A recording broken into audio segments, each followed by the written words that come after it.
नमस्कार दोस्तों, क्या आप जानते हैं भारत दुनिया के सबसे बड़े हिंग उपभोक्ताओं में से एक है। लेकिन एक ऐसा समय था जब भारत अपनी जरूरत की लगभग पूरी हिंग अफगानिस्तान, ईरान और उज्बेकिस्तान से आयात करता था।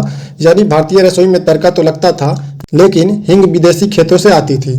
अब सवाल है, जिस देश में हिंग की इतनी खपत हो वह खुद हिंग क्यों नहीं उगा पाता था, और आखिर भारत ने ऐसा क्या कर दिया कि आज पूरी दुनिया इसकी चर्चा कर रही है। दरअसल हिंग, जिसे वैज्ञानिक भाषा में असाफोटिडा कहा जाता है, एक बहुवर्षीय औषधीय पौधे फेरुला की जड़ों और तनों से प्राप्त होने वाला रेजिन है।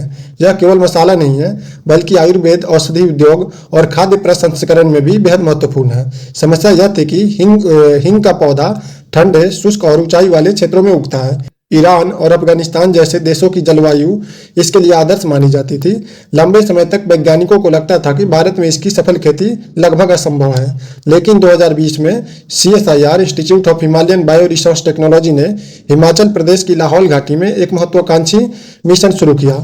ईरान और अफगानिस्तान से बीज मंगाए गए, सैकड़ों पौधे लगाए गए और लगभग 5 वर्षों तक वैज्ञानिक लगातार निगरानी करते रहे।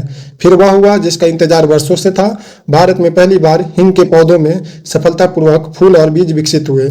यह केवल कृषि उपलब्धि नहीं थी, बल्कि भारत में हिंग के पूर्ण जीवन चक्र के सफल होने का प्रमाण था।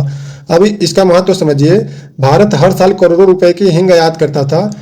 यदि देश में हिंग का उत्पादन बढ़ता है तो आयात बिल कम होगा, किसानों को उच्च मूल्य वाली नकदी फसल मिलेगी, हिमालयी क्षेत्रों में कृषि विविधीकरण बढ़ेगा और भारत आत्मनिर्भर मसाला उत्पादन की दिशा में आगे बढ़ेगा। तो दोस्तों, यह सिर्फ हिंग की खेती की कहानी नहीं, यह विज्ञान, अनुसंधान और आत्मनिर्भरता की कहानी है।